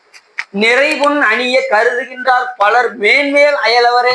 நிறைய பேர் என்ன நினைக்கிறாங்க? நிறைய பொண்ணு அணிஞ்சிட்டு போனோம் அப்படின்னு. ஆனா சாமி யார் ருத்ராஜம் நிறைய போட்டிருக்காங்களோ அவங்களுக்கு பக்கத்துல இருப்பாராம் சாமி. அடியார்களுக்கு ஆபரணம் எதுன்னா ருத்ராட்சம் தான். இந்த ஒரு சப்ஜெக்ட்டுக்கு 1 மணி நேரம் ஆயிரும். நம்ம எப்படி, சரி அடுத்த தொடர்ந்து பார்ப்போம். என்ன சார், முடிஞ்ச அளவுக்கு நம்ம பார்ப்போம். அடுத்த அடியாருடைய பெருமை அடுத்தடுத்து கொஞ்சமா பார்ப்போம். என்ன சார், சரி பேச ரைட். ஏன்னா அப்ப மூர்த்தி நாயனார் எடுத்துக்கணும். மூர்த்தி நாயனார் சந்தன அரைச்சி சாமிக்கு பணி செய்து கொண்டிருந்தார். அப்ப அந்த மன்னர் இவருக்கு கடையாகவே இருந்தார். சந்தன மரத்தை பூரா அழிச்சார். உடனே இவர் ரொம்ப வருத்தப்பட்டுக்கிட்டு இருக்கும்போது இவர் முழங்கையை தேய்ச்சி சுவாமிக்கு அபிஷேகம் செய்தார். மூர்த்தி, நீ கவலைப்படாதப்பா, மறுநாள் காலையில் மன்னர் இறந்து விடுவார், அந்த இடத்துல உன்னை நான் உட்கார வைக்க போறேன் அப்படின்னாரு சாமி. யாரா? மூர்த்தி சொன்னார். அதுபடியே மறுநாள் மன்னன் இறந்தான். பட்டத்து யானை கையில மலர் மாலையை கொடுத்தாங்க. அந்த யானை விறுவிறுன்னு வந்தது. ஓரம் வந்துக்கிட்டு இருந்த மூர்த்தி நாயனார் காலத்துல மாலையை போட்டு மூர்த்தி நாயனாரை அரசராக ஆக்கினாங்க. அப்ப கேட்டாங்க, எனக்கு என்ன செய்ய போறீங்கன்னு கேட்டார் மூர்த்தி நாயனார். உங்களுக்கு கிரீடம் வைக்க போறோம் அப்படின்னாங்க. எனக்கு ஜடாமுடியே கிரீடம் அப்படின்னாரு. வேற என்ன செய்ய போறீங்கன்னு கேட்டார். உங்களுக்கு நல்ல மேக்கப் பண்ண போறோம் அப்படின்னாங்க. எனக்கு திருநீரே மேக்கப் அப்படின்னாரு. வேற என்ன செய்ய போறீங்க அப்படின்னாரு. உங்களுக்கு நிறைய ஆபரணங்களா சாத்த போறோம். எனக்கு ருத்ராட்சமே ஆபரணம் அப்படின்னாரு. அதனாலதான் உண்மையால் உலக விபூதி ருத்ராட்சம் ஜடாமுடி வைத்தே உலகை ஆண்டவர் மூர்த்தி நாயனார். அப்ப எவ்வளவு பெரிய சிறப்பு பாருங்க. ருத்ராட்சம்னா என்ன அர்த்தம் தெரியுமா உங்களுக்கு? ஒருத்தருடைய கண்களிலிருந்து வந்ததுனால, கண்ணீர்ல இருந்து வந்ததுனால அதுக்கு உருத்ரா அச்சம். அச்சம்னா கண்ணுன்னு அர்த்தம். ருத்ரருடைய கண்ணுல இருந்து வந்ததுனால இதுக்கு உருத்ராக்கம் என்று பெயராகியது. புரிஞ்சுச்சா? கண்டிகைனாலும் ருத்ராட்சம் தான். கண்டிகை என்றாலும் சாதனம் என்றாலும் ருத்ராட்சம் என்றாலும் ஒரே பேர் தான். அதனாலதான் எவரேனும் விளையாடத்திட்ட திருநீரும் சாதனமும் சொல்லுவாரு அந்த இடத்துல. அப்போ சாமிகள் அந்த இடத்துல சாதனம்னா ருத்ராட்சம்னு அர்த்தம். எவரேனும் விளையாடத்திட்ட திருநீரும் சாதனமும் கண்டால் உள்கி உவராதே அவரவரை கண்ட போதே உகந்தடிமை திறம் நினைந்து யுவதேவர் அவர் தேவர் என்று 2 ஆட்டாது ஈசன் திறமையை பேணி கவராதே தொழும் அடியார் நெஞ்சினுள் கன்றாப்பு நடுதறியை காணலாமே அப்படின்னு அப்ப சாமி சொல்றாங்க. அப்ப எவ்வளவு தேவைப்பாங்க. அப்ப ருத்ராட்சம் வந்து ரொம்ப முக்கியமானது. மணியக்கு அணியும் அரண் அஞ்சு மஞ்சி மருகி விண்ணோர் பணிய கருணை தரும் பரன் இல்லை அந்நாள் திறத்து துணிய கருதுவது இன்றே துணி. இந்த சைவத்துக்குள்ள யார் வரணும்னு நினைக்கிறீங்களோ இன்னைக்கே துணிஞ்சிருங்க. இன்னைக்கே ருத்ராட்சம் போட்டு சிவபெருமானுக்கு அடிமைத்திறம் போட்டு அவனுக்கு அடியார்களாக இருக்க வேண்டும் என்று இன்னைக்கே துணிஞ்சு வந்துருங்க இந்த துறைக்கு. நாளைன்னு தள்ளி போட்டீங்க அப்படின்னா வரவே முடியாது அப்படின்னு சொல்லி இன்றே துணி துறைவா நிறைவன் அணிய கருதுகின்றார் பலர் மேன்மேல் அயலவரே என்று சொல்றது யாரு? மாணிக்கவாசகர். அப்ப ருத்ராட்சம் போட்டா யாருக்கு ரொம்ப பிடிக்கும்? சிவபெருமானுக்கு ரொம்ப பிடிக்கும். நம்ம அணியக்கூடிய ஆபரணம் எதா இருக்கணும்? ருத்ராட்சம். அதை அணிந்திருக்கக்கூடியவர் தான் அடியார்கள். சிவபெருமானை முழுமுதற் பொருளாக ஏற்றுக்கொண்டவர்கள் அடியார்கள். திருநீரும் ருத்ராட்சத்தையும் செய்யணும். ரெண்டாவது சிவ புராணங்களை கேட்கணும். அடியார்கள் என்ன செய்யணும்? இந்த இப்ப கேட்குறீங்கல்ல, இவங்க தான் அடியார்கள். சிவபெருமானுடைய புராணத்தை கேட்டுக்கிட்டே இருப்பாங்க. வெட்டியால என்ன செய்ய மாட்டாங்க, வேற எந்த நிகழ்ச்சியும் பார்க்க மாட்டாங்க. அதுதான் அடியார்கள். இப்ப வந்து இப்ப இருக்கிற நிலையில பாத்தீங்கன்னா எல்லாரும் செல்போன் எடுத்துக்கிட்டு ஒவ்வொருத்தரும் ஒவ்வொரு நிலையா போய்கிட்டு இருக்காங்க. நிறைய மீடியாக்கள் வந்து எல்லாத்தையும் மாயை மயக்கவும் செய்யுமன்றே என்று சொல்வதற்கிறாங்க. எல்லாத்தையும் மயக்கிக்கிட்டு இருக்கு இந்த மாயை. அதையும் மீறி வழிபாடு பண்றாங்க பாருங்க அடியார்கள். அதுதான் சிறப்பு. அதானே அடியார்கள் அதுக்கெல்லாம் மயங்காம எப்பேற்பட்ட மாயை வந்தாலும் எங்க சிவபெருமானுக்கு முன்னாடி எதுவும் செய்யாது அப்படின்னு துணிந்து சுவாமி வழிபாடு பண்றாங்க பாருங்க, அவங்க தான் அடியார். எந்த மாயும் ஒன்றும் செஞ்சிடாது. அவங்க பாட்டு சாமியை நினைச்சு வழிபாடு பண்ணிக்கிட்டே இருப்பாங்க. அவ்வாறு மயக்கட்டும். எங்க மாயை வந்து சிவபெருமானம் மயக்காது. அது போல அடியார்களை என்ன செய்யாது. விடுமின் வெகுளி வேட்கை நோய் மிகவோர் காலம் இனி இல்லை. மாணிக்கவாசகர் சொல்றாரு. விடுவின் வெகுளி வெகுளின்னா சினம், அதாவது கோபம். வேட்கை நோய்னா காமம். இந்த காமமும் கோபமும் சிவபெருமான் முன்னாடி ஒன்றும் செய்யாது. அதனால அடியாரில் இருக்கக்கூடிய நாம இதெல்லாம் விடணும் அப்படின்னாரு. விடுவின் வெகுளி வேட்கை நோய் மிக ஒரு காலம் இனி இல்லை.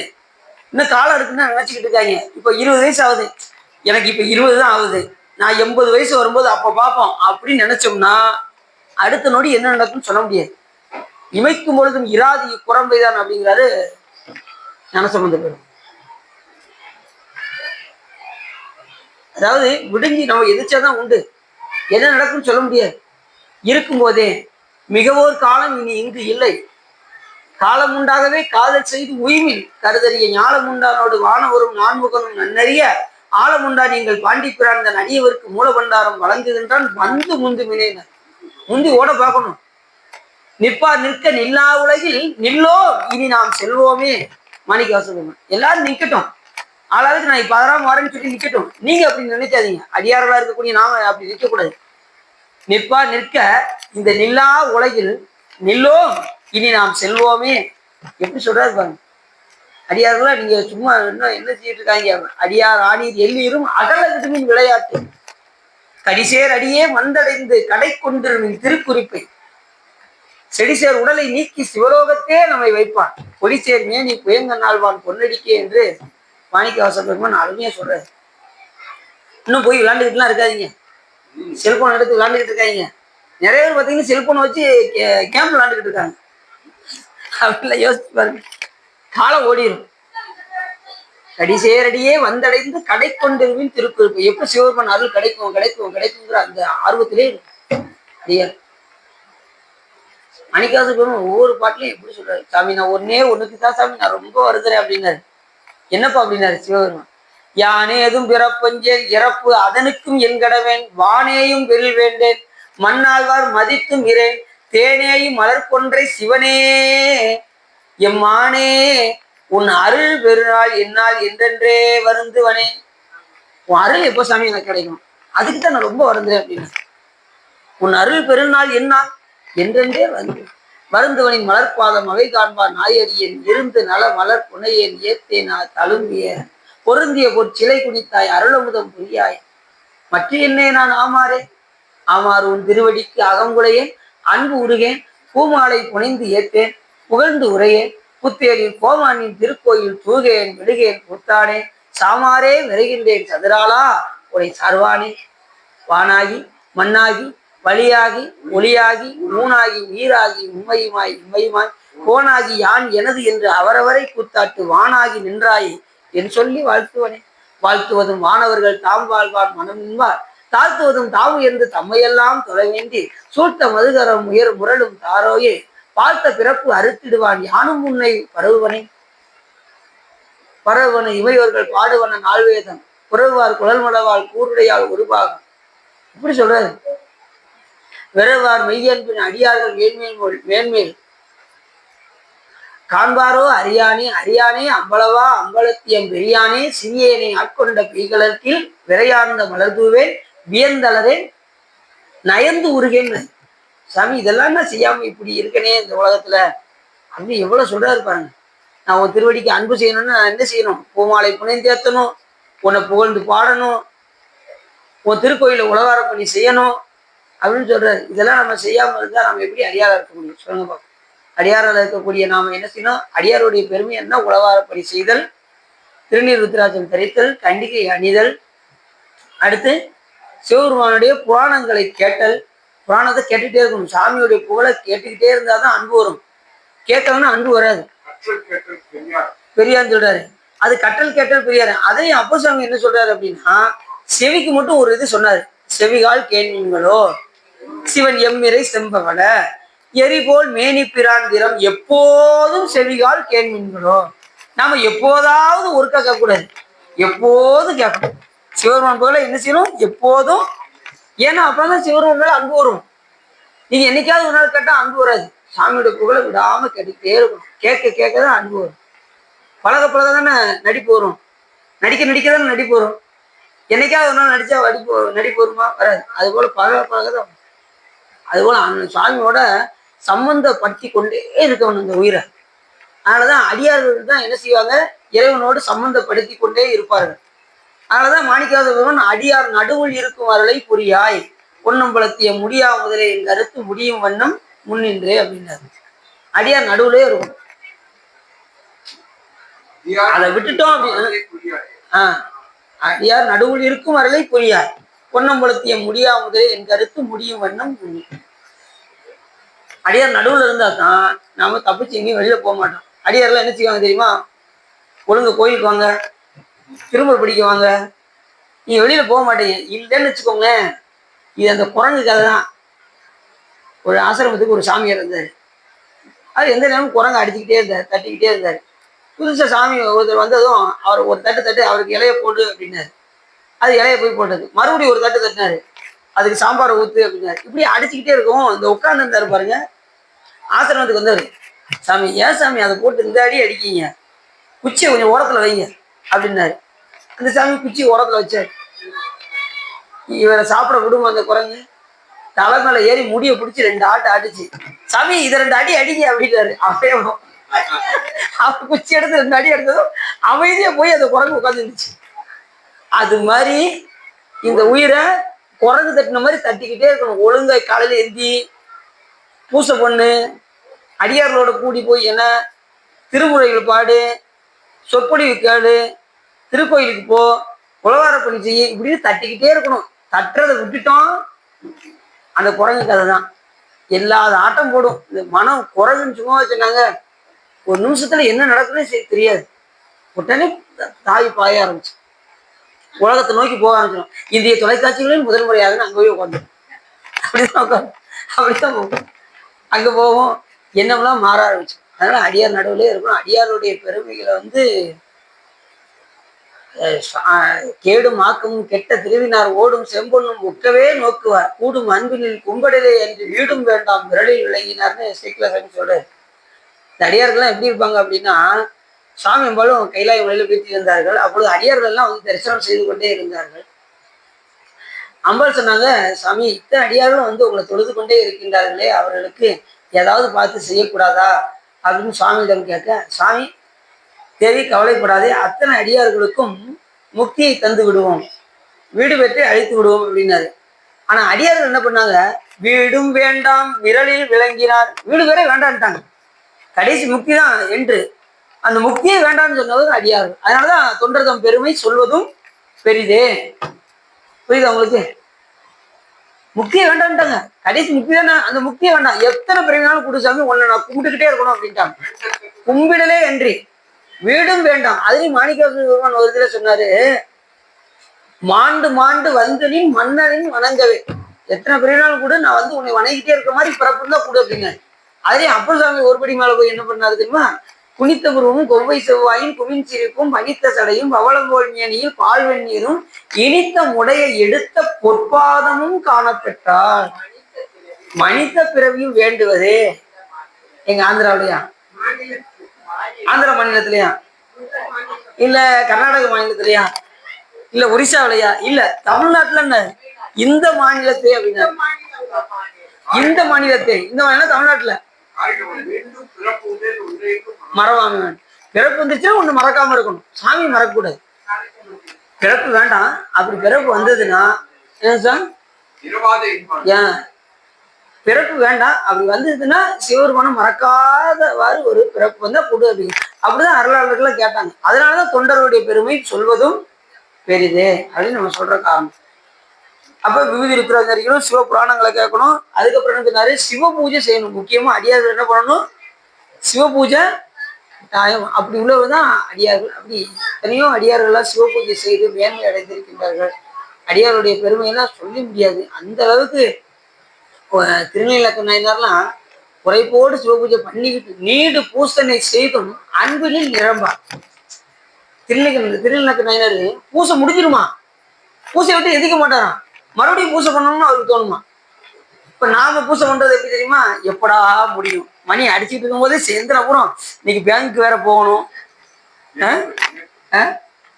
இது முடிச்சது முக்கியமான ஒரு ஆளை வேற மீட் பண்ண வேண்டியிருக்கு அப்படின்னு சொல்லி எப்ப பூசை முடியும்னு இருப்போம். ஆனா அத்தனை பூசை முடிஞ்சாலும் அவர் எதிர்க்க மாட்டாங்க. நாம பூசை பண்றதுன்னா 1/2 மணி நேரம், 1 மணி நேரம், 3/4 மணி நேரம், 1.5 மணி நேரத்துக்குள்ள முடிப்போம். அவங்கெல்லாம் காலையில ஆரம்பிச்சாங்கன்னா மதியம் வரைக்கும் பண்ணிட்டே இருப்பாங்க. அருளாளர்கள் முடிச்சு எதிர்க்க மாட்டாங்களா, சாமிகிட்ட மறுபடியும் அந்த தொடர்பு இருந்துகிட்டே இருக்கணும்னு சொல்லி பூஜைகள் வந்து எதிர்க்க மாட்டாங்க. அதான் நீடு பூசனை செய்தும் அன்பினே நிறம். அன்புல எதுக்கே மனசு வராதான். அந்த அளவுக்கு சாமியோட நம்ம ஐக்கியம். அந்த அளவுக்கு சிவநாமங்களை உச்சரித்தல். அடுத்து ஒரு இலக்கணம் என்ன சொல்றாங்கன்னா, சிவநாமங்களை உச்சரிக்கின்றவர்கள் அடியார்கள் அப்படின்னாரு. சாமியோட நாமத்தை எந்த நேரமும் சொல்லிக்கிட்டே இருக்கும். அதான் வலிக்கு வீடினும் நின் திருப்பெயர் அல்லால் மற்றறி ஏன் மறுமாற்றம் அப்படின்னாரு சுந்தரம் சாமி. இப்ப இதர் உச்சியில போய் மரத்தினுடைய உச்சியில போய் ஒருத்தன் பறிக்க போயிருக்கான். உடனே சாமி போல் பார்த்தாங்க. அம்மா சொன்னாங்க, என்னங்க கீழே விழுவுற மாதிரி இருக்கான், அவனை ஏதாவது காப்பாத்துங்க அப்படின்னு சுவாமிகிட்ட சொல்ல, சாமி சொன்னாரு, அம்மான்னு சொன்னா நீ காப்பாத்து, ஐயான்னு சொன்னா நான் காப்பாத்துறேன். அவன் ஐயோன்னு கீழே விழுந்தான், எவன் வந்து தூக்கி போயிட்டான். அவங்களுக்கு ஐயோன்னா யாரு? என்னுடைய பேர். அப்ப நாமத்தை சொல்லி சொல்லி சொல்லி சொல்லி சொல்லி பழகிக்கிட்டே இருக்கும். உங்களுக்கு எந்த நாமத்துல உரி இருக்குதோ அந்த நாமத்தை சொல்லிக்கிட்டே இருக்கும். நற்றவா உன்னை நான் மறைக்கணும் சொல்லு நான் நமச்சிவாயவே. சாமி நான் ஒன்னே மறந்துட்டா கூட என்னுடைய நான் எதைத்தான் சொல்லிக்கிட்டு இருக்கோம்? உன்னுடைய நாமத்தை சொல்லிக்கொண்டே. நற்றவா உன்னை நான் மறைக்கணும் சொல்லுனா நமச்சிவாயவே. நமச்சிவாயவே ஞானமும் கல்வியும் நமச்சிவாயவே நானறி விச்சையும் நமச்சிவாயவே நான் அவின்று ஏத்துவேன் நமச்சிவாயவே நன்னெறி காட்டுவேன். எவ்வளவு பெரிய சிறப்பு. நாமத்தை சொல்லி சொல்லி சொல்லி சொல்லி சொல்லி பழகிட்டே இருக்கும். நாதன் நாமம் நமச்சிவாய், நம்பன் நாமம் நமச்சிவாய், வரதன் நாமம் நமச்சிவாய். எவ்வளவு சொல்றாரு பாருங்க. நக்கன் நாமம் நமச்சிவாய். நமச்சிவாயத்தை யார் அது மாதிரி அடியார்கள் இருக்கக்கூடியவங்க அஞ்செழுத்து சொல்லிக்கிட்டே இருக்கும். அஞ்செழுத்து எந்த நேரமும் துஞ்சலும் துஞ்சல் இல்லாத போதிலும் நெஞ்சகம் நைந்து நினைவின் ஆழ்தல் வஞ்சகம் அற்றடி வாழ்த்த வந்த குற்று அஞ்ச உதைத்தன அஞ்செழுத்துமே. அஞ்செழுத்து சொல்லிட்டே இருக்கும். ஏன் அப்படின்னா அஞ்செழுத்து சொல்ல சொல்லதான் நமக்கு வாசனை மூலம் தாக்காது. ஆணவ மனத்தினுடைய வாசனை மூலம் தாக்காம இருக்கணும் அப்படின்னா அஞ்செழுத்த சொல்லிக்கொண்டே இருக்க வேண்டும். பதி விதி என்னும் அஞ்செழுத்து அப்படின்னு சிவஞான போத சூத்திரம் நமக்கு சொல்லி, அஞ்செழுத்த விதிப்படி, அதாவது குருநாதர் உங்களுக்கு என்ன உபதேசம் செய்தாரோ அந்த மந்திரத்தை உச்சரித்து கொண்டே இருக்க வேண்டும். இப்ப குரு உபதேசம் செய்யாதவங்க யார என்ன மந்திரம் சொல்லணும் அப்படின்னா, மந்திரங்கிறத விட நாமத்தை சொல்லி பழக வேண்டும். இச்சு சேர்த்து நமச்சிவாய. தீட்சை எடுக்காதவங்க இச்சு சேர்த்து நமச்சிவாய என்று சொல்ல வேண்டும். தீட்சை எடுத்ததுக்கு அப்புறம் குருநாதர் உங்களுக்கு என்ன உபதேசம் செய்கின்றார்களோ அந்த மந்திரத்தை நீங்கள் உச்சரிக்க வேண்டும். பதி விதி என்னும் அஞ்செழுத்து, அந்த விதிப்படி நாம மந்திரத்தை சொன்னால்தான் அது பலனை தரும். அதை தீட்சை எடுக்காத நான் அடியே ஓம் நமச்சியே சொல்லலாம், ஓம் நமச்சியே சொல்லலாம், வெறும் நமச்சியே சொல்லலாம், சிவாய நம்ம சொல்லலாம். அதான் உங்களுக்கு சாமி எதையாவது நீங்க அதுல ஊறணும், ஏதாவது வந்து நாமத்தை சொல்லி சொல்லி அதுல நீங்க ஊறி பழகணும். அப்படின்னா தான் தடுக்கி விழுந்தாலும் உங்களுக்கு அந்த ஞாபகம் வரும், இல்லைன்னா ஐயோன்னு வந்துடும். புரியுதா உங்களுக்கு? ஆஹ் ஆஹ் ஆஹ் ஆஹ்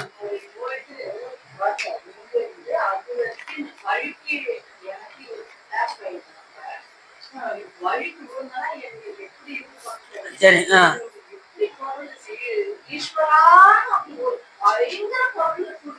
அப்ப எங்க பழகிருக்கீங்க?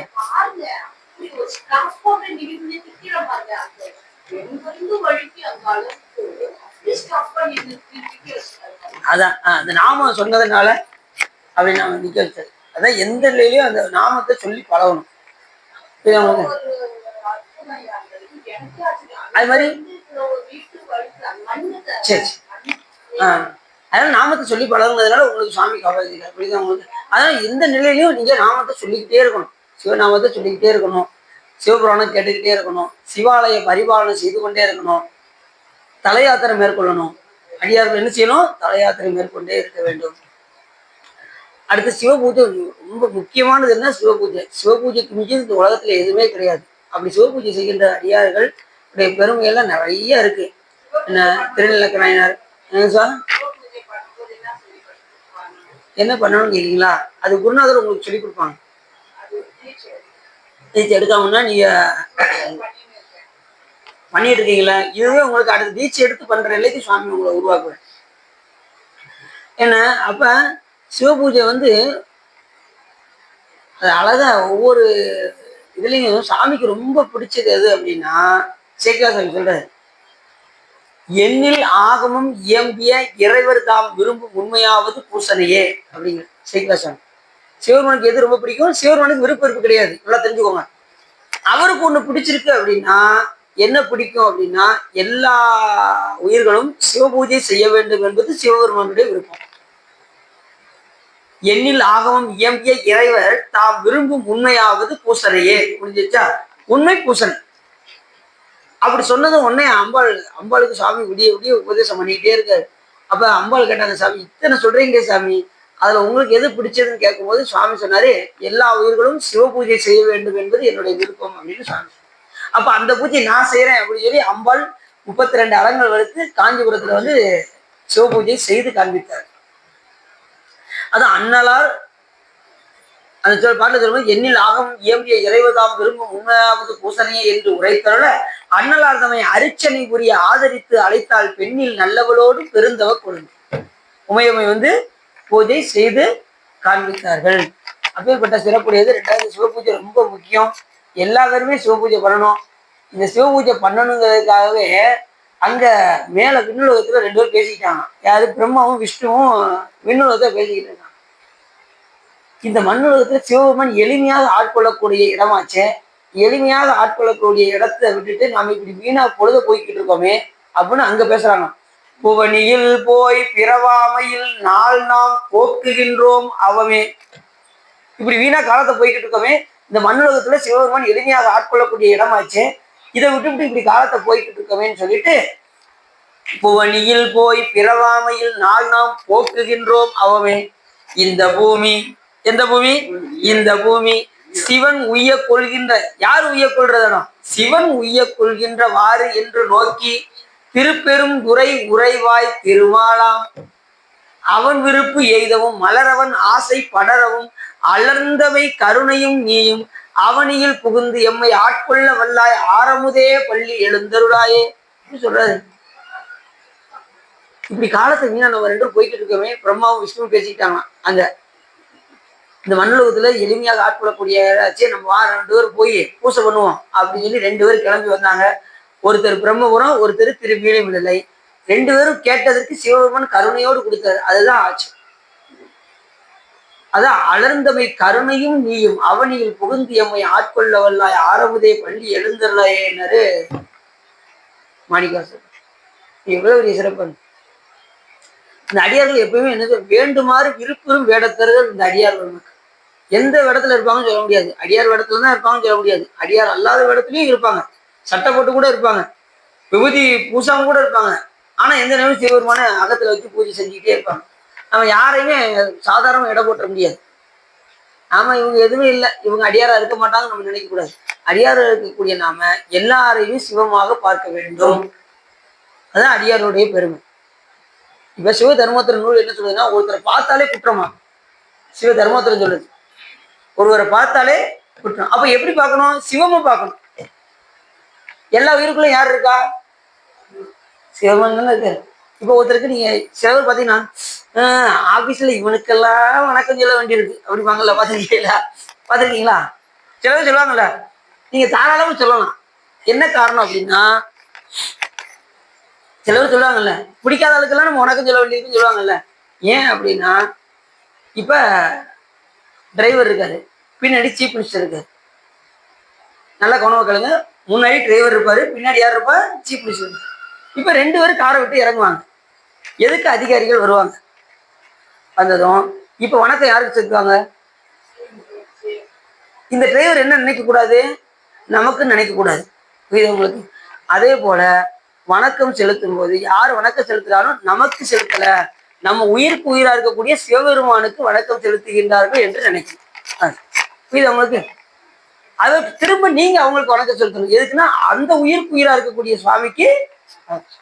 இப்படிதான் இருக்கும். அடியாத பெருமக்கள்னா எப்படி இருக்கும்னா, ஒவ்வொருவரையும் மதிக்கணும். யாருக்கு தீங்கு செய்ய வேண்டும் என்கின்ற நினைப்பே நமக்கு வரக்கூடாது. ஒவ்வொரு நிலையிலையும் சிவபெருமானை மனதால் எண்ணி வழிபாடு செய்து கொண்டே இருக்க வேண்டும். அப்படிப்பட்டவர்கள் அடியார். அப்படிப்பட்ட அடியாருடைய பெருமையெல்லாம் அப்போ சொன்னா எவ்வளவு பெருமை. ஒவ்வொரு நாயன்மார்களும் எவ்வளவு பெருமையுடையவர்கள். இயல்பகின என்று மனைவியே தூக்கி கொடுத்துருப்பாங்க. அதெல்லாம் யாரும் செய்ய முடியும்? யோசிச்சு பாருங்க. அந்த நாயனாருடைய பெருமைகள் எல்லாம் சாதாரண விஷயம் கிடையாது. இயல்பகினாரு வர்ற அடியார்களுக்குலாம் கேட்கறத கொடுத்துக்கிட்டே இருந்தார். சாமி பார்த்துக்கிட்டே இருந்தார். எது கேட்டாலும் இவர் கொடுத்துறாரு. இல்லையே என்னாத இயற்பகைக்கும் அடியார்.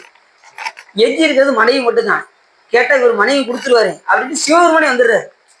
சரி, வந்தவர் ஒரு வயதான இடத்துல வந்தா, நல்லது கவனம், ஒரு வயதான இடத்துல வந்தா ஒரு தகப்பனாருக்கு கொடுக்குற மாதிரி கொடுத்துடலாம் மனைவிய. ஆனா வரும்போது எப்படி வந்தாரு? தூரத்த இடத்துல வந்தான். பார்வை அப்படி காம பார்வையோட வந்தாராம் சாமி. தூரத்த இடத்துல அப்படி பார்த்துக்கிட்டே வந்தாராம். இந்த இதுலயும் கொடுப்பாரான்னு பார்ப்போம் அப்படின்ட்டே வந்தாராம் சாமி. வரும்போது எடுத்ததுமே டெஸ்ட் பண்ணாராம் நாயனார. இவர் கொடுப்பாரா கொடுக்க மாட்டான்னு ஒரு டெஸ்ட் பண்றதுக்கு, நீ எது கேட்டாலும் யாரும் இல்லைன்னு சொல்லாம கொடுப்பியாமே அப்படிங்கிறாங்க சாமி. அப்ப நாயனார் சொன்னாரு, யாது ஒன்று என் மக்கள் உண்டாயில் அன்னவரது அடியவர் உடைமை என்றார். அடியவருடைய உடைமை இத்தனைதான். இப்ப எந்த பொருளும் யாருடைய பொருள்? என்னுடைய பொருள் அல்ல, அடியாருடைய உடைமை பொருள். சிவபெருமானுடைய அடியாருடைய உடைமை பொருள் என்னுடைய பொருள் அல்ல அப்படின்னாரு. அதுதான் சிறப்பு அந்த இடத்துல. இப்ப சாமி துணிஞ்சு கேட்டலாம் அப்படின்னு முடிவு பண்ணிட்டாரு. இப்ப இவ கொடுக்கறதுக்கு தயாரா இருக்காரு அப்படின்னு, உன் மனைவியை வேண்டி நான் வந்தேன் அப்படின்னு அடுத்த வழியே சொன்னார். அப்ப முன்னை விட ரொம்ப மகிழ்ந்தாராம். முதல்ல இருந்த மகிழ்ச்சியை விட, நல்ல வேலை சாமி என்ற இருக்கிற பொருளை கேட்டீங்க அப்படின்னு ரொம்ப மகிழ்ந்தாராம். அப்ப எவ்வளவு பெரிய சிறப்பு பாருங்க. நம்மளாம் என்ன செய்வோம்? அடிக்க ஓடிட மாட்டோம், புறாட்டி கேட்கலாம் அப்படின்னு. ஆனா அது முன்னையும் மகிழ்ந்தார், முன்னை விட ரொம்ப மகிழ்ந்தார். யாது ஒன்று என் மக்கள் உண்டாகும் அன்னவரது அடியவர் உடைமை என்றார் சொன்னதுமே சாமி துணிந்து கேட்டாரு. உடனே மனைவியை கொடுத்தாரு. உடனே அடுத்த நிமிஷம் அந்த அம்மா கொஞ்சம் யோசிச்சாங்க, போமா வேண்டாமான்னு யோசிச்சாங்க. அடுத்த நிமிஷம் சிவபெருமான் பக்கத்துல போய் நின்றுட்டாங்க. ஏன் அப்படின்னா, அப்படி நிக்கிறேன்னா நாயனார் தன் உயிரை மாய்த்துக் கொள்வார் என்று தெரிந்து உடனே சாமி பக்கத்துக்கு போயிருந்தாங்க. ஊர் ரெண்டாவது அவர் கேட்கிறாரு, அடியனுக்கு வேற ஏதாவது பண்ணியிருக்கான்னு கேட்காரு. இப்ப நான் போனது எல்லாம் மக்கள்லாம் சும்மா விட மாட்டாங்க, எனக்கு நீ துணைக்கு வா அப்படின்னது. உடனே உடைவாளை எடுத்துக்கொண்டு ஊராளெல்லாம் வெட்டி வீழ்த்தி. அதுலயும் பாருங்க, இந்த நாயனுடைய சிறப்பு என்னன்னா, எல்லாரும் சிவபெருமானை நோக்கி எதை செய்வோம்? சாமியை காப்பாத்து காப்பாத்து காப்பாத்து அப்படின்னு நம்ம போவோம். ஆனா சாமியை காப்பாத்து காப்பாத்து அப்படின்னு ஒரு நாயனார் சொன்னார்ல, அது இயற்பகை நாயனார் தான் சொன்னார்.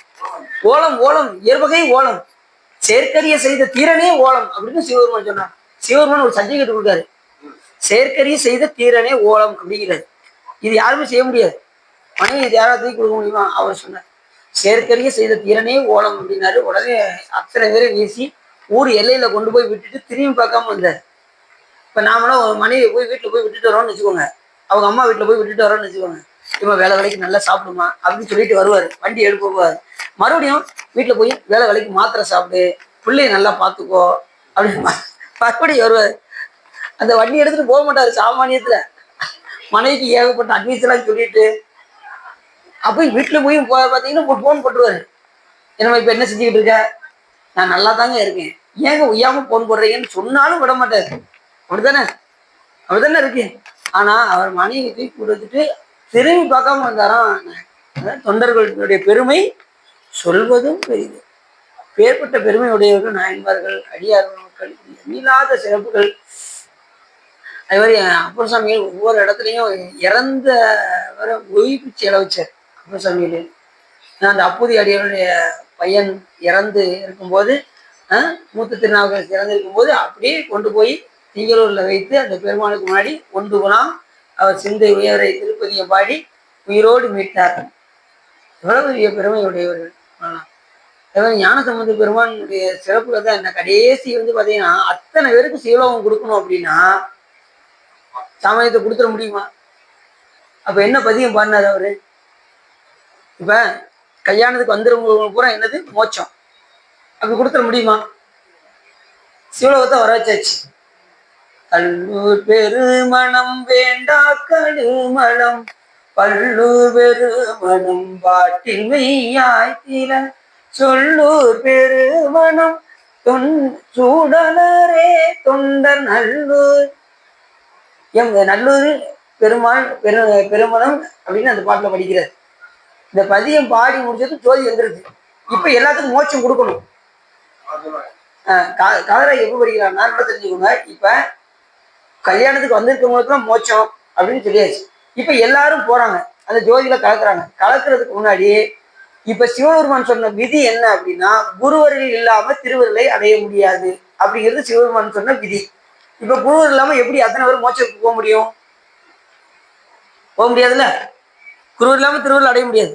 அப்ப பாடின பாடல்னா காதலாகி கசிஞ்சு அது பஞ்சாட்சர உபதேசம் செஞ்சு குருநாதர் என்ன உபதேசம் பண்ணுவாங்க? குருவர் இல்ல பஞ்சாட்சரத்தை உபதேசம் செய்வார்கள். அப்படி ஞானசம்பந்த பெருமான் அத்தனை பேருக்கும் பஞ்சாட்சர உபதேசம் செய்து அந்த காதலாகி கசிஞ்சு பதியம் பாடி அத்தனை பேருக்கும் மோட்சச்சு. யாருடைய பெருமை, ஞானசம்பந்த பெருமானுடைய பெருமை எவ்வளவு பெருமை பாருங்க. அதான் தொண்டதம் பெருமை சொல்வதும் பெரிய. மோட்சத்தை கொடுக்கணும்னா சாமி தான் கொடுப்பாரு. அப்போ ஞானசம்பந்த பெருமான் அத்தனை பேருக்கு கொடுக்குறாருன்னா அப்ப எவ்வளவு பெரிய சிறப்பு பாருங்க. குருவாக வந்து அத்தனை பேருக்கு பஞ்சாட்சர உபதேசம் செய்து அத்தனை பேருக்கும் மோட்சம், எவ்வளவு பெரிய சிறப்பு. சுந்தரம் சாமிகள் அவருடைய சிறப்புன்னா கொஞ்சம் நெஞ்சம் கிடையாது, எண்ணில்லாத சிறப்புகள் சுந்தரம் சாமிகள். அந்த முதலை உண்ட பாலகனை அதிகம் பாடி முதலை தர சொல்லு காலனே அப்படின்னு சொல்லி அந்த தண்ணியே இல்லாத இடத்துல தண்ணியை வர வச்சு 5 வருஷத்துக்கு முன்னாடி உள்ள அந்த முதலையை மறுபடியும் வர வச்சு எவன்கிட்ட இருந்து அந்த உயிரை மறுபடியும் மீட்டி கொண்டு வந்து அந்த அவிநாசியில உயிரோடு அந்த வளர்ந்த 5 வயசுக்கு முன்னாடி 5 வருஷத்துக்கு முன்னாடி இறந்தவன் 5 வருஷத்துக்கு பிறகு எப்படி வளர்ந்துருப்பானோ அதே போல முதல்ல வாயில இருந்து. இதெல்லாம் சுந்தரனுடைய அருமை பெருமைகள் எல்லாம் நிறைய இருக்கு. அது மாதிரி அடியார்கள் வந்து எப்பயுமே பார்த்தீங்கன்னா சுவாமியை வழிபாடு செய்யும் போது கழுத்து விடறணும், வெம்மணும், மயிர் சீர்க்கணும், கண்ணீர் அரும்பணும், இதழ் துடிக்கணும், வேர்க்கணும். அந்த அளவுக்கு சாமிகிட்ட உருகி வழிபாடு பண்ணணும். உருகி உருகி வழிபடும் அடியவர் நமக்கு உருநோய் அடையாவி என்று சொல்வதற்காக அடியார்கள் வந்து எப்பயுமே அப்படி சிவபெருமானை மனமொன்றி யார் வழிபாடு செய்கின்றார்களோ அவருடைய பெருமைகளை, அந்த தொண்டர்களுடைய பெருமையை உலகுக்கு சிவபெருமான் உணர்த்துவார்.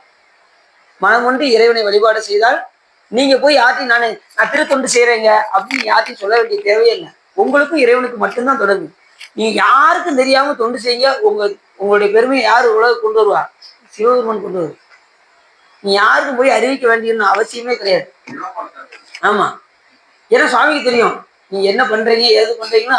ஏன்னா உயிர் தானே இருக்காரு. உயிர் இருக்கிற இறைவனுக்கு நீங்க என்ன செய்றீங்கன்னு நல்லா தெரியும். மற்றவங்களுக்கு தெரியணும்னு அவசியமே கிடையாது.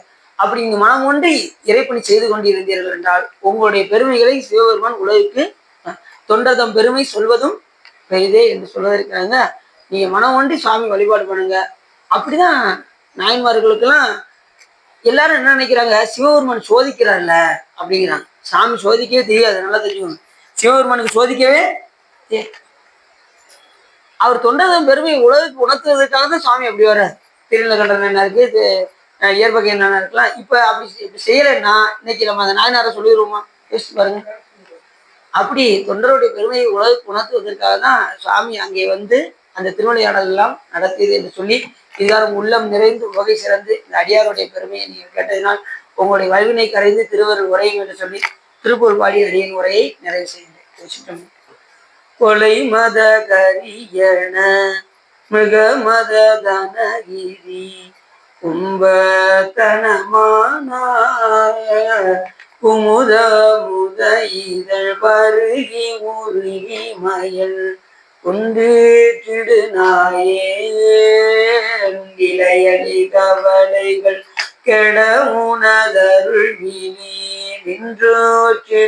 நின்றோற்றிடவேதான் நினதிருவடி மலகினை மனதினில் ஊற நின் பற்று அடைவேனோ சிலையன வடமலை உடையவர் அருளிய செஞ்சொல் சிறுபாடா இறைகடலிடை வரும் அசுரரை வதை செய்த செந்தில் பதிவேலா விலை நிகர் நுதலிவர் மயில் புற மகளும் விரும்பி புணர்வோனே விருதனி மரகத மயில் வரு குமர விளங்க பெருமாளே நிலையடி கவலைகள் கெட உணதருள் வினி நின்று